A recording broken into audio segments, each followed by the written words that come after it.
Good morning प्यारे बच्चों। आज की क्लास में बिजनेस स्टडी में हम करेंगे स्टाफिंग की प्रोसेस। स्टाफिंग जैसा कि आप सभी जानते हैं, स्टाफिंग का मतलब है कि एम्प्लॉइज को रिक्रूट करना, उनका सिलेक्शन करना, उनको अपॉइंट करना, उनके इंटरेस्ट और उनकी जो है एबिलिटी के अकॉर्डिंग काम उनको देना, और उसके बाद जो है ऐसे प्रयास करना कि वो हमारे संगठन में, हमारे ऑर्गेनाइजेशन में लंबे समय तक काम करें। यही क्या है, हमारा नियुक्तिकरण है, स्टाफिंग है।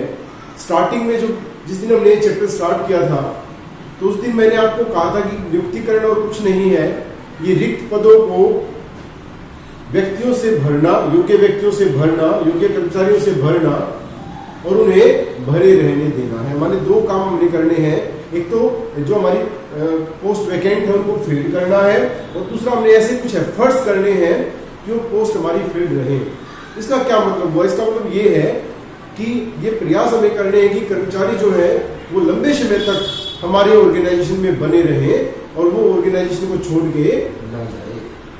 इसी कड़ी में आज हम क्या कर रहे हैं, आज हम स्टाफिंग की प्रोसेस के बारे में हम जानेंगे कि स्टाफिंग में वो कौन कौन से स्टेप्स हमारे हैं जो कि परफॉर्म किए जाते हैं पोस्ट को फिल करने के लिए और उन्हें फील्ड रहने देने के लिए।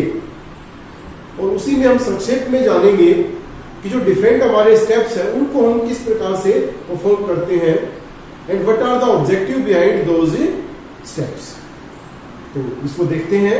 सबसे पहले हमारा जो स्टेप है वो है कर्मचारियों की आवश्यकता का निर्धारण करना, माने रिक्वायरमेंट ऑफ एम्प्लॉइज हमारी कितनी है ये चेक करना हमारा फर्स्ट स्टेप है।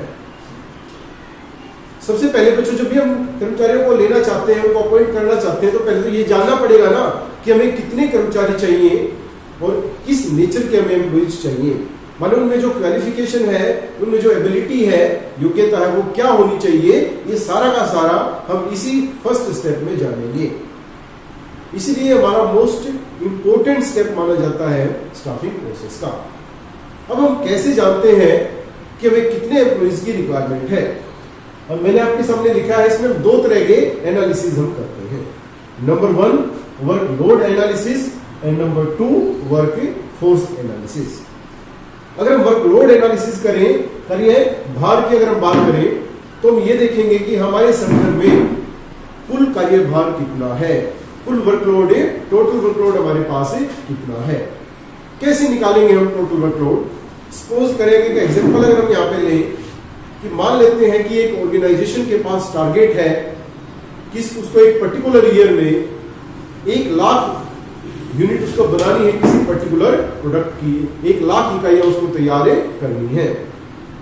तो 1 लाख इकाइयां तैयार होने में हमें कितना समय लगेगा वो हम देखेंगे, और उतना समय हमारे पास उतने में कितने वर्किंग आवर्स होंगे ये हमें देखेंगे। जैसा कि हम सभी जानते हैं कि एक पर्टिकुलर डे में हम एम्प्लॉइज से मैक्सिमम 8 आवर्स तक काम ले सकते हैं, 8 घंटे कार्य हमें ले सकते हैं। तो उसी हिसाब से जितने भी हमारे टोटल वर्किंग आवर्स हैं, कुल हमारे कार्य के घंटे हैं, उनको हम उन 8 आवर्स के हिसाब से हम डिवाइड कर देंगे।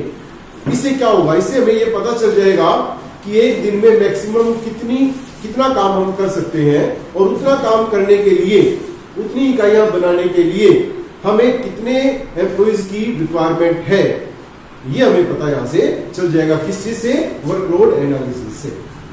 सेकेंड अगर हम बात करें एनालिसिस की, तो वर्क फोर्स एनालिसिस, माने हमारे पास कर्मचारी हैं कितने। वर्कलोड एनालिसिस से हमें पता चला था कि कितने कर्मचारियों की आवश्यकता है उस वर्कलोड को पूरा करने के लिए, उस टारगेट को अचीव करने के लिए। और वर्कफोर्स एनालिसिस से हमें पता चल रहा है कि हमारे पास है कितने कर्मचारी। उसके बाद ही हम ये डिसाइड कर पाएंगे, हमें पता लगेगा कि एम्प्लॉइज की नेचर हमारी क्या होगी और हमें कितने एम्प्लॉइज किस किस पोस्ट के लिए हमें रिक्वायर्ड है। क्योंकि उसी हिसाब से हम आगे की फ्यूचर की हम प्लानिंग बनाएंगे कि कहां से हम वो एम्प्लॉइज जो है अटेन करें। नेक्स्ट जो स्टेप हमारा है दैट इज रिक्रूटमेंट, भर्ती। अब रिक्रूटमेंट क्या है इसके बारे में हमने पहले भी पढ़ा था। मैंने आपको बताया था कि recruitment is a positive process. क्यों है पॉजिटिव प्रोसेस? क्योंकि कोई भी ऑर्गेनाइजेशन ये चाहता है कि ज्यादा से ज्यादा एप्लीकेंट उसके ऑर्गेनाइजेशन में अप्लाई करें जॉब के लिए। तो है क्या recruitment? Recruitment is a positive process to attract applicants for job in our organisation. माने हमारे ऑर्गेनाइजेशन में जो भी पद लेना चाहते हैं, जो भी जॉब करना चाहते हैं, वो आवेदन करें। इसके लिए हम कैसे अट्रैक्ट करेंगे? हम एक विज्ञापन निकालेंगे, एक एडवर्टीजमेंट हम करेंगे, और उस एडवर्टीजमेंट में हम हमारे ऑर्गेनाइजेशन के बारे में, उसके एनवायरनमेंट के बारे में, हम कैसे जो है हम उनको सैलरी देने वाले हैं, प्रमोशन की हमारी जो पॉलिसी है वो क्या है, इन सभी के बारे में हम बताएंगे, जिससे कि ज्यादा से ज्यादा एप्लीकेंट हमारे ऑर्गेनाइजेशन में अप्लाई करें। अगर हम इसकी बात करें भर्ती की, तो भर्ती के हमारे दो स्रोत होते हैं, एक इंटरनल और एक एक्सटर्नल। इंटरनल का मतलब है आंतरिक, कि हम अपनी ही फर्म से, अपनी ही संस्था से जो पहले से एग्जिस्टिंग एम्प्लॉइज हैं उनको ही हम कार्य पे लगाना चाहते हैं। अब इसमें हमारे दो तरीके होते हैं, एक है ट्रांसफर, स्थानांतरण। अगर एक विभाग में हमारे पास एम्प्लॉई एक्सेस में है, ज्यादा एम्प्लॉइज हैं, तो हम क्या कर सकते हैं, उन्हें किसी दूसरे विभाग में जहां पे एम्प्लॉइज की रिक्वायरमेंट है, उनकी कमी है, वहां पे उन्हें हम ट्रांसफर कर सकते हैं। माने बाहर से हमने कोई एम्प्लॉई नहीं लिया, हमारे पास ही सरप्लस में एम्प्लॉइज थे और उन्हीं को हमने वहां पे अपॉइंट कर दिया, रिक्रूट कर दिया। दूसरा हमारा क्या होता है, पदोन्नति, प्रमोशन। आगे भी स्टेप्स में हम पढ़ेंगे इसको। माने अगर हमारी जो है हायर लेवल की कोई पोस्ट अगर हमारी वैकेंट है, बच्चों ये पॉलिसी भी होती है ऑर्गेनाइजेशंस की, दो तरह की जो हमारी पोस्ट है, एक हमारी लो लेवल की और एक हमारी हायर लेवल की। तो क्या करते हैं ऑर्गेनाइजेशंस, हायर लेवल की जो पोस्ट है उन पे वो बाहर से एम्प्लॉइज को रिक्रूट करने की बजाय वो अपने ही एम्प्लॉइज को, जिनमें अच्छी एबिलिटी है, जो कुशल है, एफिशिएंट है, उनको जो है वो प्रमोट कर देती हैं, उनको उन पदों के ऊपर लगा देती हैं। ऐसा क्यों होता है? क्योंकि हमें हायर लेवल की जो पोस्ट हमारी है उन पे हमें ज्यादा कॉन्फिडेंशियल डिसीजंस हमें लेने पड़ते हैं, तो उनके लिए हम बाहर के जो व्यक्ति हैं एम्प्लॉइज, उन पे भरोसा हमें नहीं कर सकते। और जो लोअर लेवल की पोस्ट है उनको हम एक्सटर्नल सोर्सेज से क्या कर सकते हैं, फिल कर सकते हैं। एक्सटर्नल सोर्सेज में क्या आएगा, जो दूसरे हमारे ऑर्गेनाइजेशन है, हमारे कंपटीटर है, वहां से जो है हम उनको अट्रैक्ट कर सकते हैं अच्छी फैसिलिटी देके। इसके अलावा जो एजुकेशनल इंस्टीट्यूशंस हैं, वहां से हम फ्रेश टैलेंट को जो है वहां से हम इनवाइट कर सकते हैं। हम जो है एडवर्टीजमेंट कर सकते हैं प्रिंट मीडिया की हेल्प से या इलेक्ट्रॉनिक मीडिया की हेल्प से।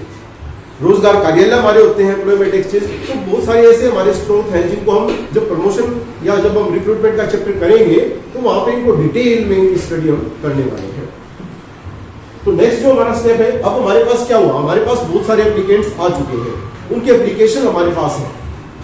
अब हमने क्या करना है, क्या हम सभी को जॉब दे सकते हैं? नहीं दे सकते। हमारे पास जो भी वैकेंट पोस्ट है, हमें उन्हीं पोस्ट के लिए एम्प्लॉइज को सिलेक्ट करना है। तो नेक्स्ट स्टेप हमारा यही है, चयन, सिलेक्शन। माने जितने भी हमारे पास आवेदन आ चुके हैं, एप्लीकेंट्स आ चुके हैं, एप्लीकेशन आ चुके हैं, उनमें से हम बेस्ट सूटेड जो हमारे रहेंगे एम्प्लॉइज, उनको हम सिलेक्ट कर लेंगे उन आवेदकों में से। जब तक उनको हम सिलेक्ट नहीं करते हैं, वो एप्लीकेंट्स होते हैं, आवेदक होते हैं, और जब उनको हम सिलेक्ट कर लेते हैं तो वो हमारे एम्प्लॉइज बन जाते हैं। तो उनका चुनाव करने के लिए, उनका चयन करने के लिए भी हम एक प्रक्रिया का पालन करते हैं। सिलेक्शन हमारा एक चैप्टर होगा, उसमें हम डिटेल से इसको हम पढ़ेंगे। जो भी उनके एप्लीकेशन फॉर्म्स आए हैं उनको हम चेक करेंगे। कई बार ऐसा होता है कि कुछ एप्लीकेंट जो है वो इतनी उनके पास क्वालिफिकेशन है ही नहीं और उन्होंने अप्लाई कर दिया है, तो उनकी हम छटनी कर देंगे, उनको हम निकाल देंगे। उसके बाद उनको हम बुलाते हैं, उनका हम जो है टेस्ट हम लेंगे। एम्प्लॉयमेंट टेस्ट होते हैं हमारे कई तरह के, एप्टीट्यूड टेस्ट होता है हमारा, एबिलिटी टेस्ट हमारा होता है, रीजनिंग टेस्ट, ये सारे के सारे हम आगे पढ़ेंगे अच्छे से। उसके बाद उनका हम इंटरव्यू लेते हैं, एक लंबी प्रोसेस होती है। वहां से हम क्या करते हैं कि जो भी एम्प्लॉइज हमारे लिए सूटेड होंगे उनको हमें सिलेक्ट कर लेंगे, उनका चुनाव हम करेंगे। अब हमारे पास एम्प्लॉइज आ चुके हैं, उनका हमने चुनाव कर लिया है, तो क्या करें, उनको हम जिस कार्य के लिए हमने लिया है उस कार्य पे हमने लगाना है, उनको प्लेस करना हमने, प्लेसमेंट। प्लेसमेंट के लिए हमें दो चीजों का ध्यान रखना है, क्या, नंबर 1 एबिलिटी, नंबर 2 इंटरेस्ट। माने जिसकी जैसी योग्यता है और जिसकी जो रुचि है उसको वैसा ही कार्य दिया जाए जिसको वो 100% मोटिवेशन के साथ पूरा कर सके। नेक्स्ट हमारा क्या है, अब हमने कार्य पे लगा दिया, कार्य पर बनाए रखना ये इंपॉर्टेंट है। हमने एम्प्लॉइज को लगा तो दिया कार्य पे, हमने उनको सिलेक्ट तो कर लिया, लेकिन अगर हम उनको सेटिस्फाई नहीं कर पाए, अगर हमारे एम्प्लॉइज यहाँ के एनवायरनमेंट से सेटिस्फाई नहीं हुए, हमारी जो पॉलिसीज हैं उनसे सेटिस्फाई नहीं हुए, तो क्या हो सकता है, वो हमारे ऑर्गेनाइजेशन को छोड़ के किसी और ऑर्गेनाइजेशन में जा सकते हैं। इससे क्या होगा, इससे हमारी कॉस्ट बढ़ेगी, रिक्रूटमेंट की कॉस्ट हमारी बढ़ेगी। हर बार हमें एम्प्लॉइज को सिलेक्ट करना पड़ेगा, हम पूरी प्रोसेस फॉलो करेंगे और उसके बाद हमारे एम्प्लॉइज चले जाएंगे। यही प्रक्रिया हमारी चलती रहेगी। तो इस प्रक्रिया से, इस खर्चे से बचने के लिए, इस कॉस्ट को कम करने के लिए हम क्या करेंगे, हम ऐसे एफर्ट्स करेंगे, ऐसे उपाय हम करेंगे कि हमारे कर्मचारी लंबे समय तक हमारे ही ऑर्गेनाइजेशन में बने रहें। अब इसके लिए क्या करेंगे, हम उचित पारिश्रमिक, एक फेयर रेम्युनरेशन जो है हम एम्प्लॉइज को देंगे। फेयर रेम्युनरेशन क्या होता है, आप पढ़ के आए हैं, हमने पढ़े थे principles of management, general management, और उसमें जो हेनरी फ्योल है उन्होंने यही प्रिंसिपल हमारा दिया था। और उन्होंने कहा था कि फेयर रेम्युनरेशन कैसा होगा कि एक तो ये ऑर्गेनाइजेशन की पेइंग कैपेसिटी में रहेगा, माने ऐसा इतना भी नहीं होना चाहिए रेम्युनरेशन कि ऑर्गेनाइजेशन की पेइंग कैपेसिटी इतनी है ही नहीं, उसको लॉस हो।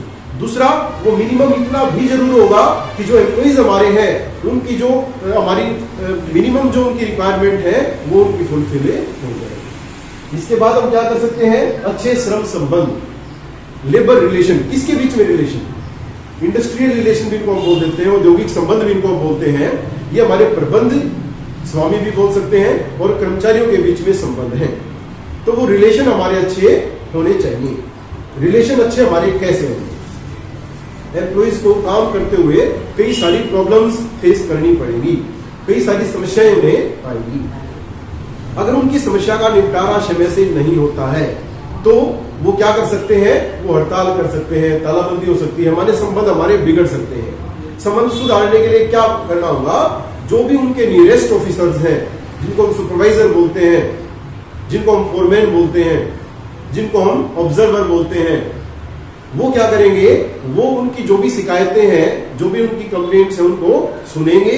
अगर वो खुद सॉल्व कर सकते हैं तो वही करेंगे, अदरवाइज वो उनको ऊपर जो है डेलीगेट कर देंगे। अगर टाइमली सॉल्यूशन होगा तो डेफिनेटली हमारे जो रिलेशन है वो हमारे अच्छे हैं। इसके अलावा सुरक्षा, सुरक्षा जो है फिजिकल भी हो सकती है हमारी, भी मशीनें जो है उनका रखरखाव हम अच्छे से करें, जो भी जो है हमारी गाइडलाइंस हमारी उनको हम फॉलो करें। इसके साथ साथ जॉब सिक्योरिटी, माने एम्प्लॉइज को ये पता होना चाहिए कि अगर उन्हें सिलेक्ट किया गया है वो अच्छा काम करेंगे तो डेफिनेटली उनको लॉन्ग टर्म तक जो है ऑर्गेनाइजेशन में बना के रखा जाएगा, उन्हें हटाया नहीं जाएगा। तो ऐसा करने से क्या होगा, वो लंबे समय तक ऑर्गेनाइजेशन में बने रहेंगे। नेक्स्ट हमारा क्या है, नेक्स्ट है प्रशिक्षण, ट्रेनिंग। अब उनकी जो एफिशिएंसी है उसको इंप्रूव करने के लिए जो भी प्रक्रिया अपनाई जाती है उसको हम क्या बोलते हैं, ट्रेनिंग बोलते हैं। ट्रेनिंग क्या है, एक तो जो हमारे एग्जिस्टिंग मेथड्स हैं, एम्प्लॉइज को जब भी लगाया गया है तो डेफिनेटली वो थ्योरेटिकल जो मेथड्स हैं वो सीख के आए, अगर वो नए एम्प्लॉइज हैं तो उनको जो भी हमारी कार्य प्रणाली है, जो भी हमारी वर्किंग सिस्टम है, उससे फेमिलियर बनाने के लिए उनको हमें ट्रेन करेंगे। इसके अलावा जो हमारे एम्प्लॉइज एग्जिस्टिंग है, काम कर रहे हैं, वहां पे भी हमारी जो कार्य की विधियां हैं, जो टेक्निक्स ऑफ वर्क है, टाइम टू टाइम हमारी बदलती रहती हैं। नई नई मशीनों का हम प्रयोग करते रहते हैं, नए नए जो है हम मेथड्स यूज करते रहते हैं डिसीजन लेने के। तो उनसे फेमिलियर बनाने के लिए भी हमें टाइम टू टाइम ट्रेनिंग देनी होगी। अब यहाँ पे जब हम ट्रेनिंग की बात करेंगे तो ट्रेनिंग के भी हमारे दो मेथड होते हैं। आगे चैप्टर आएगा ट्रेनिंग का, उसमें हम इसको विस्तार से पढ़ेंगे। एक हमारा ऑन द जॉब ट्रेनिंग होता है, एक ऑफ द जॉब, माने कार्य पर प्रशिक्षण, कार्य पर लगे लगे जो है कुशल श्रमिक उनके साथ रहेगा, वो कार्य करेंगे, गलतियां करेंगे और सीखेंगे, गलती करना और सीखना, हिट एंड ट्राई। इसके अलावा जो है ऑफ द जॉब, माने पहले उन्हें एक अलग से प्रशिक्षण केंद्र बनाया जाएगा, वहां पे उन्हें जो हमारी जो है ऐसी मशीनें हैं जो कि कार्य नहीं कर रही है अच्छी तरह से, उनको हटा दिया गया है वहां से, तो उन मशीनों में उन्हें प्रशिक्षण दिया जाएगा। और जब वहां से वो कुशल हो जाते हैं तो उन्हें जो है कार्य पे, एक्चुअल जो वर्क प्लेस है वहां पे लगा दिया जाएगा। नेक्स्ट जो हमारा स्टेप है, ट्रेनिंग हम दे चुके हैं, एम्प्लॉइज हमारे एफिशिएंट हो चुके हैं, काम कर रहे हैं, तो उनकी प्रगति का मूल्यांकन हम करेंगे, परफॉर्मेंस अप्रेजल हम करेंगे कि एम्प्लॉइज ने जो काम किया है वो टारगेट के अकॉर्डिंग किया है या नहीं किया। हम टारगेट फिक्स करते हैं कि भी हमने क्या इस पर्टिकुलर टाइम के बाद अचीव कर लेना है। तो हम देखेंगे, हम कंपैरिजन करेंगे, किसका कंपैरिजन करेंगे, एक्चुअल परफॉर्मेंस का डिजायर्ड रिजल्ट्स के साथ, कि भी उसने वो रिजल्ट जो हमारे अचीव करे हैं कि नहीं करे हैं, उसी के बेस पे उसकी परफॉर्मेंस के मार्क्स लगेंगे, उसी के बेस पे आगे प्रमोट होने में, प्रमोशन होने में जो हमको हेल्प मिलेगी। नेक्स्ट हमारा है पदोन्नति, प्रमोशन। पदोन्नति का मतलब क्या है, उनको जिस पोस्ट पे वो है उनसे हायर पोस्ट पे उनको भेजना, प्रमोट करना। इसमें क्या होगा, मैंने लिखा है यहाँ पे अच्छा वेतन उनको मिलेगा, अच्छी सैलरी मिलेगी, इसके साथ साथ जो है लेवल उनका जो है वो हायर लेवल हो जाएगा।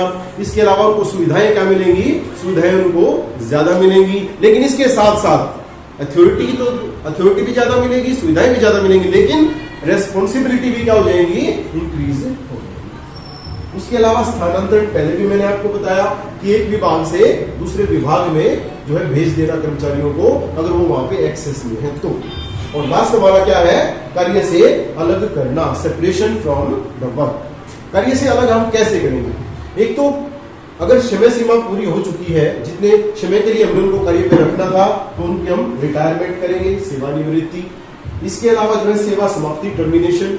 अगर कोई कर्मचारी जो है उसका बिहेवियर अच्छा नहीं है, वो बार बार जो अपने टारगेट्स को अचीव नहीं कर पा रहा है, और हमें ऐसा लगता है कि वो अचीव करना भी नहीं चाहता है, वो करना भी नहीं चाहता है, तो हम उसको कार्य से अलग कर सकते हैं, टर्मिनेट कर सकते हैं। और लास्ट हमारा क्या है, छटनी, रिट्रेंचमेंट। ये क्या है, कई बार क्या होता है कि डिमांड हमारी कम है मार्केट में, तो हम सप्लाई भी कम करेंगे, प्रोडक्शन हमें कम करना होता है। उस केस में हम अपनी कॉस्ट को रिड्यूस करना चाहते हैं, कट करना चाहते हैं, तो उसका एक तरीका ये भी है कि जितने एम्प्लॉइज के में रिक्वायरमेंट है उतने ही रखें और बाकी को हम हटा दें, कि भैया बाद में कभी जरूरत पड़ेगी तो हम आपको क्या कर लेंगे, हम बुला लेंगे आपको। तो इसको कहते हैं रिटेंशन। तो ये पूरी प्रोसेस है स्टाफिंग की, जिसके थ्रू हम अपनी जो पोस्ट है वैकेंट उनको फिल करते हैं, भरते हैं, और उसके बाद हम ऐसे एफर्ट्स करते हैं ताकि वो हमारी फील्ड रहे।